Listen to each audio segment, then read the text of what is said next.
Hi students, welcome to NMK Telugu online classes.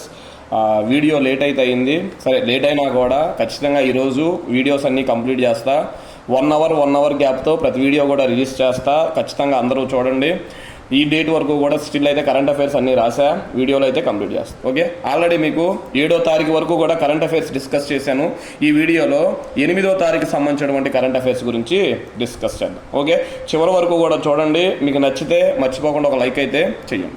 First bit చూడండి. తెలంగాణ రాష్ట్ర ముఖ్య ఎన్నికల అధికారిగా కేంద్ర ఎన్నికల సంఘం ఎవరు నియమించింది? తెలంగాణ రాష్ట్ర ముఖ్య ఎన్నికల అధికారిగా అంట ఎవరు వచ్చారు అంటే ఆయన పేరు సి సుదర్శన్ రెడ్డి అంటారు. ఏం పేరు? శ్రీ సుదర్శన్ రెడ్డి అంటారు. Next second bit. ఇరాన్ దేశ నూతన అధ్యక్షుడిగా ఎవరు ఎన్నికయ్యారు? ఇరాన్ దేశ నూతన అధ్యక్షుడిగా ఎవరు ఎన్నికయ్యారు అంటే ఆయన పేరు మసౌద్ పెజిష్కియాన్ అంటారు అనమాట. చూడండి, మసౌద్ పెజిష్కియాన్ అనే పేరుతో అయితే పిలుస్తారు. ఇటీవల మనకి ఇరాన్ దేశంలో అధ్యక్షుడు చనిపోవడం జరిగింది. అక్కడ 6 నెలల్లోపు ఎన్నికలు నిర్వహించాలని చెప్పారు. ఎన్నికలు నిర్వహించారు. అధ్యక్షుడు ఎవరయ్యారు అంటే మసౌద్ పెజిష్కియాన్ అనే పేరుతో అయితే పిలుస్తారు. నెక్స్ట్ 3. మరణించిన టైటానిక్ అవతార్ సినిమాల నిర్మాత ఎవరు? చూడండి, ప్రపంచంలోనే అత్యధిక కలెక్షన్స్ వసూలు చేసిన సినిమా ఏది అంటే అవతార్ అనమాట.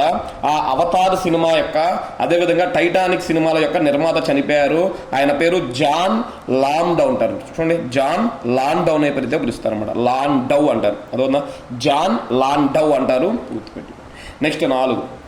హత్రాస్. చూడండి, హత్రాస్ తొక్కిసలాటపై వేసిన త్రిసభ్య కమిషన్, ఇది ఇంపార్టెంట్ అనమాట. త్రిసభ్య కమిషన్ ప్రధాన కార్యాలయం ఎక్కడుంది? మనకు హత్రాస్ తొక్కిసలాట అంటే బోలే బాబా అని చెప్పి ఒక ఆయన ఉత్తరప్రదేశ్లో నిర్వహిస్తే 121 మంది అమాయకులు చనిపోయారని మీకు ఆల్రెడీ లాస్ట్ వీడియోలో డిస్కస్ చేశాను అనమాట. దాని మీద త్రిసభ్య కమిషన్ వేశారు. ఈ త్రిసభ్య కమిషన్ యొక్క ప్రధాన కార్యాలయం ఎక్కడుంది అంటే లక్నోలో ఉందన్నమాట. అసలు ఎవరెవరు ఉన్నారు ఈ కమిషన్లో అంటే ఫస్ట్ ఆయన పేరు బ్రిజేష్ కుమార్ శ్రీవాత్సవ అంటారు. బ్రిజేష్ కుమార్ శ్రీవాత్సవ ఈ త్రిసభ్య కమిటీకి ఈయనే చైర్మన్ అనమాట. ఎవరు? చైర్మన్. 2 ఆయన పేరు హేమంత్ రావు, సభ్యుడు. 3 ఆయన పేరు భవేష్ కుమార్ సింగ్ అనమాట. భవేష్ కుమార్ సింగ్. త్రిసభ్య కమిషన్ దీని మీద వేశారు హత్రాస్ తొక్కిసలాట. హత్రాస్ అంటే బోలే బాబా అని ఒక ఆయన ఉంటాడు. ఆయన పాదధూళి కోసం ఎగబడి 121 మంది అమాయక ప్రజలు చనిపోయారని మనం ఆల్రెడీ చెప్పుకున్నాం. ఓకే, నెక్స్ట్ దాని తర్వాత తీసుకున్నట్లయితే 5. చూడండి, ఆఫ్రికన్ స్వైన్ జ్వరం, అదో ఆఫ్రికన్ స్వైన్ ఫీవర్ అంటారు. ఈ కట్టడికి ఏ రాష్ట్రం చర్యలు తీసుకుంటుంది? ఒక రాష్ట్రంలో ఆఫ్రికన్ స్వైన్ ఫీవర్ అనేది బాగా ఎక్కువైపోయింది అనమాట. ఆఫ్రికా దేశాల్లో కనపడే జ్వరం ఏదైతే ఉందో మన దేశంలో కేరళలో కనపడుతుంది అనమాట. ఎక్కడ? కేరళ. కాబట్టి ఆఫ్రికన్ స్వైన్ జ్వరం కట్టడికి ఏ రాష్ట్రం చర్యలు తీసుకుందంటే కేరళ. చూడండి, ఆఫ్రికన్ స్వైన్ జ్వరం వ్యాప్తిని కట్టడి చేసేందుకు కేరళ ప్రభుత్వం దాదాపు 310 పందులను చంపింది. ఈ స్వైన్ ఫీవర్ అనేది పందుల నుంచి వ్యాపించింది అనమాట. అందుకని కేరళ ప్రభుత్వం దాదాపు 310 పందులను అయితే చంపడం జరిగింది. అదొక ఇంపార్టెంట్ బిట్, ఇలాంటి అడగడానికి ఛాన్స్ ఉందండి. నెక్స్ట్, ఏ రాష్ట్రంలోని మైకా గనులను ఎన్సిపిఆర్ సంస్థ బాల కార్మికుల రహితంగా ప్రకటించింది? చూడండి, ఏ రాష్ట్రంలోని మైకా అంటే అబ్రకం అంటారు అనమాట. మైకా గనులను ఎన్సిపిసిఆర్ అనే సంస్థ బాల కార్మికుల రహితంగా ప్రకటించింది అంటే జార్ఖండ్ అని చెప్తారు. అంటే ఏం లేదు, జార్ఖండ్ రాష్ట్రంలోని మైకా గనులను బాల కార్మికుల రహితంగా, ఎందుకంటే ఈ గనుల్లో ఎక్కువగా బాల కార్మికులు పనిచేస్తున్నారు. ఆ బాల కార్మికులు అనే వాళ్ళు ఒక్కళ్ళు కూడా లేకుండా చేసింది అనమాట ఈ సంస్థ. అందుకనే బాల కార్మికుల రహితంగా ప్రకటించింది జార్ఖండ్. అసలు ఎన్సిపిసిఆర్ అంటే అర్థం ఏంటి అంటే National Commission for Protection of Child Rights అంటారు. National Commission for Protection of Child Rights అంటారు. 2007లో ఈ సంస్థ ఏర్పాటైంది. దీని ప్రధాన కార్యాలయం న్యూఢిల్లీలో అయితే ఉందన్నమాట. ఎక్కడుంది? న్యూ ఢిల్లీ అంటారు. నెక్స్ట్ దాని తర్వాత 7. 2024-25 ఆర్థిక సంవత్సరంలో భారత వృద్ధి రేటు ఎంత శాతంగా ఉండవచ్చని క్రిసిల్ రేటింగ్స్ నివేదిక అంచనా వేసింది. చూడండి, ఒక సంస్థ అనమాట. 2024-25 ఆర్థిక సంవత్సరంలో భారత వృద్ధి రేటు ఎంత శాతంగా ఉండవచ్చని క్రిసిల్ రేటింగ్స్ నివేదిక అంచనా వేసింది అంటే 7.7 నుంచి 9% అనమాట. ఎంత? 7 నుంచి 9% మధ్యలో నమోదైందని చెప్పి క్రిసిల్ రేటింగ్స్ అనే ఒక సంస్థ తన నివేదికను అయితే జారీ చేసింది.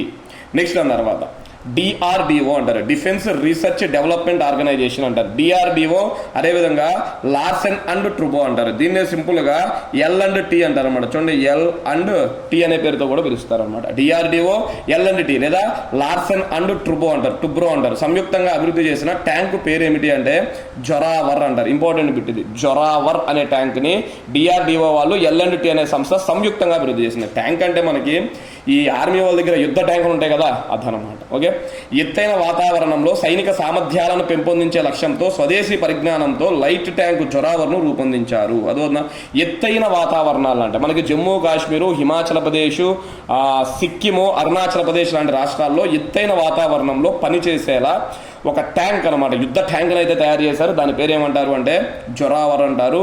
ఇంపార్టెంట్ బిట్ ఇది, గుర్తుపెట్టుకోండి. నెక్స్ట్ దాని తర్వాత 9, అరుదైన జైన శిల్పాలను ఇటీవల ఏ రాష్ట్రంలో గుర్తించారు? చూడండి, అరుదైన జైన శిల్పాలను ఇటీవల ఏ రాష్ట్రంలో గుర్తించారు అంటే తెలంగాణ రాష్ట్రంలో గుర్తించారు. అక్కడ తెలంగాణ రాష్ట్రం. నెక్స్ట్, తెలంగాణలోని జనగామ జిల్లా గూడూరులో అనమాట. అక్కడ తెలంగాణలోని జనగామ జిల్లా గూడూరులో రాష్ట్రకూటుల కాలం నాటి, మనకి రాష్ట్రకూటుల వంశం అని ఒకటి ఉంటుంది ఇండియన్ హిస్టరీలో, ఏపీ హిస్టరీలో వచ్చింది అనమాట రాష్ట్రకూటులు అని. రాష్ట్రకూటుల కాలం నాటి జైన యక్షిణీ శిల్పాలను గుర్తించారు. గుర్తుపెట్టుకోండి, జైన మత శిల్పాలు, జైన యక్షిణీ శిల్పాలను గుర్తించారు. అరుదైన జైన శిల్పాలను లేదా జైన యక్షిణీ శిల్పాలను ఏ రాష్ట్రంలో గుర్తించారు అంటే తెలంగాణలో ఎక్కడ అంటే జనగామ జిల్లా గూడూరులో అయితే గుర్తించారు. ఓకే, నెక్స్ట్ దాని తర్వాత 10వ bit, financial action task force అంటారు, FATF అంటారు అనమాట. ఫైనాన్షియల్ యాక్షన్ టాస్క్ ఫోర్స్ అధ్యక్షురాలుగా ఎవరు బాధ్యతలు స్వీకరించారు? అదోనా FATF అంటారు. సింపుల్గా అయితే దీని అధ్యక్షురాలుగా ఎవరు బాధ్యతలు స్వీకరించారు? అధ్యక్షురాలు మహిళ అనమాట. ఆమె పేరు ఎలీసా డి అండా మద్రాజో అంటారు అనమాట. చూడండి, ఎలీసా డి అండా మద్రాజో అంటారు. ఈమె ఏ దేశానికి చెందిన మహిళ అంటే మెక్సికో అనమాట. ఏ దేశం? మెక్సికో.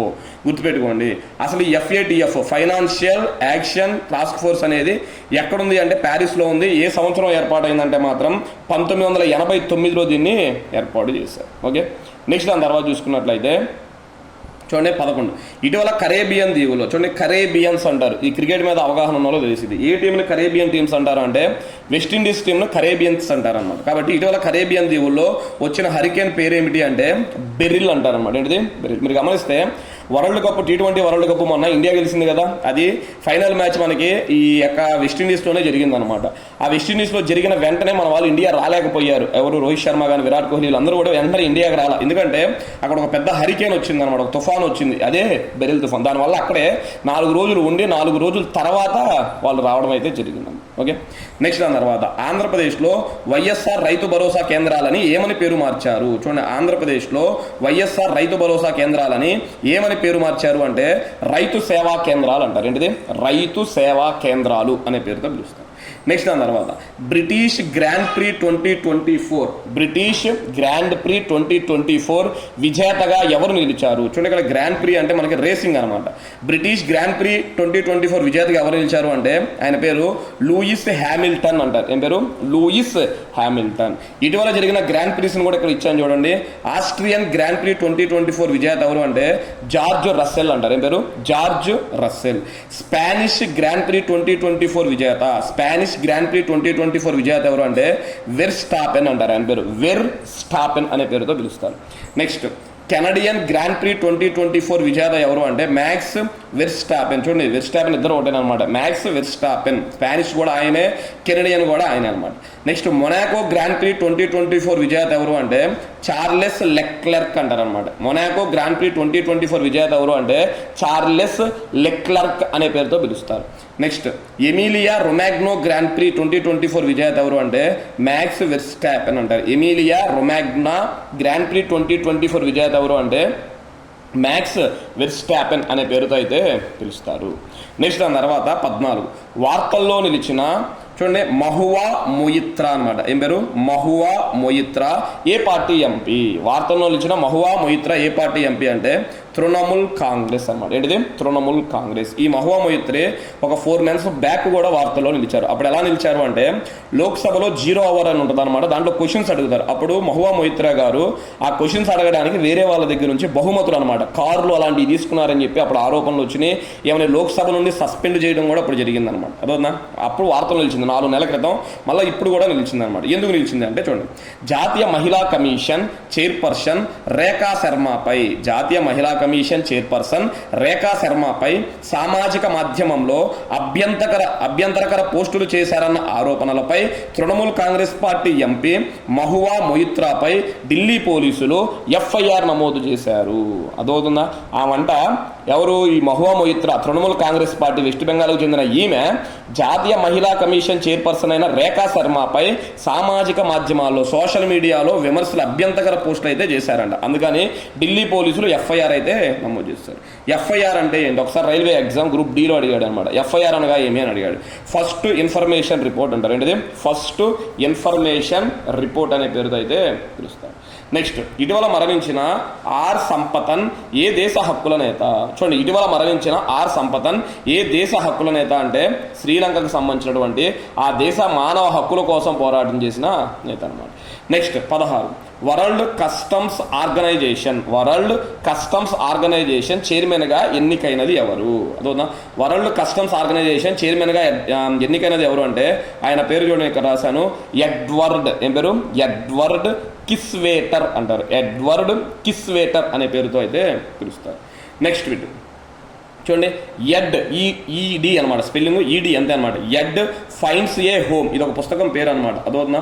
చూడండి, ఎడ్ ఫైండ్స్ ఏ హోమ్ అనే పుస్తక రచయిత ఎవరు? ఎడ్ ఫైండ్స్ ఏ హోమ్ పుస్తక రచయిత ఎవరు అంటే అలియా భట్ అంటారు అనమాట. మనకి బాలీవుడ్ యాక్టర్ అలియా భట్ గారు ఒక పుస్తకాన్ని రాశారు. అది ఏ బుక్ అంటే ఎడ్ ఫైండ్స్ ఏ హోమ్ అనే పేరుతో పిలుస్తారన్నమాట. Okay, next 18, Twitter. చూడండి, ఒకప్పుడైతే ట్విట్టర్ అంటున్నాం, ప్రస్తుతం దాన్ని ట్విట్టర్ పేరు మారిపోయింది, ఎక్స్ అనాలన్నమాట. ఇది ఎలన్ మస్క్కి సంబంధించిన అనమాట. ట్విట్టర్నే ప్రస్తుతం ఎక్స్ అంటారు. ఓకే, సరే చూడండి, ట్విట్టర్ లేదా ఎక్స్కు పోటీగా వచ్చి ఇటీవల మూతబడిన భారత్కు చెందిన సోషల్ మీడియా సంస్థ పేరు ఏమిటి? చూడండి, ఈ ట్విట్టర్కి పోటీగా వదులుతున్నామని చెప్పి సేమ్ అలాగే ఉండేదాన్ని మన భారతదేశం ఒకటి సొంతగా తయారు చేసి వదిలిందనమాట. దాని పేరేం పేరు అంటే కు అంటారనమాట. ఏంటిది? కు అనమాట. తెలుగులో కూడా ఇలాగే పిలుస్తాం మనం, కు అనే పేరుతో అయితే పిలుస్తాం అనమాట. అదవుతుందా? ఈ కూని ఏం చేశారు అంటే సోషల్ మీడియా సంస్థ పేరు ఏమిటి? ఇటీవల మూతపడిపోయిందంట. దీన్ని ఫుల్గా షట్ డౌన్ చేసేయడం అయితే జరిగింది. ఎందుకు షట్ డౌన్ చేసేసారు అంటే సింపుల్ అనమాట, అది అనుకున్నంత రీచ్ అవ్వట్లా, దానికి ఎక్కువ ఖర్చు అయిపోతుంది, ప్లస్ లాభాల కన్నా నష్టాలు ఎక్కువ అయిపోతున్నాయి అనమాట. అందుకని దాన్ని మూసేయడం అయితే జరిగింది. ఓకే, నెక్స్ట్ దాని తర్వాత లాస్ట్ బిట్ చూడండి, 19, మొక్కజొన్న వంటి తృణధాన్యాల నుంచి మన దేశంలో మొదటిసారి భారీగా దేనిని ఉత్పత్తి చేశారు? అదవుతుందా? మొక్కజొన్న వంటి తృణధాన్యాల నుంచి మన దేశంలో మొదటిసారిగా భారీగా దేనిని ఉత్పత్తి చేశారు అంటే ఇథనాల్ అయితే ఉత్పత్తి చేశారు. ఏంటిది? ఇథనాల్ అనే పేరుతో పిలుస్తారు. ఇథనాల్ ఉత్పత్తిలో చెరుకు వాడకంపై కేంద్రం పరిమితులు విధించడంతో మొక్కజొన్న వంటి తృణధాన్యాలపై దృష్టి సారించారు. యాక్చువల్గా ఇంతకు ముందు ఈ ఇథనాల్ని చెరుకు నుంచి తీసేవాళ్ళు అనమాట. ఇథనాల్ని చెరుకు నుంచి తీసేవాళ్ళు. ఇప్పుడు ఏం చేశారు అంటే ఆ చెరుకుపై కేంద్రం పరిమితులు విధించిందనమాట. అందుకని చెరుకు వాడకపై కేంద్రం పరిమితులు విధించడంతో మొక్కజొన్న వంటి తృణధాన్యాలపై దృష్టి సాధించడం అయితే జరిగింది. ఓకే, ఈ 19 బిట్స్ కూడా 8వ తారీఖుకి సంబంధించినటువంటి కరెంట్ అఫైర్స్ స్టూడెంట్స్. నెక్స్ట్ క్లాస్లో వెంటనే 9వ తారీఖుకి సంబంధించి కూడా ఇంకొక 1 hour లోపే ఈ వీడియోని కూడా పోస్ట్ చేసేస్తాను. ఈ రోజు మొత్తం వీడియోస్ వస్తూనే ఉంటాయి. మీరు ఎవరైతే రెగ్యులర్గా నోట్స్ రాసుకుంటున్నారో వాళ్ళు మాత్రం మర్చిపోకుండా నోట్స్ అయితే రాసుకోండి. అదేవిధంగా ఒక లైక్ అయితే చెయ్యండి. Thank you.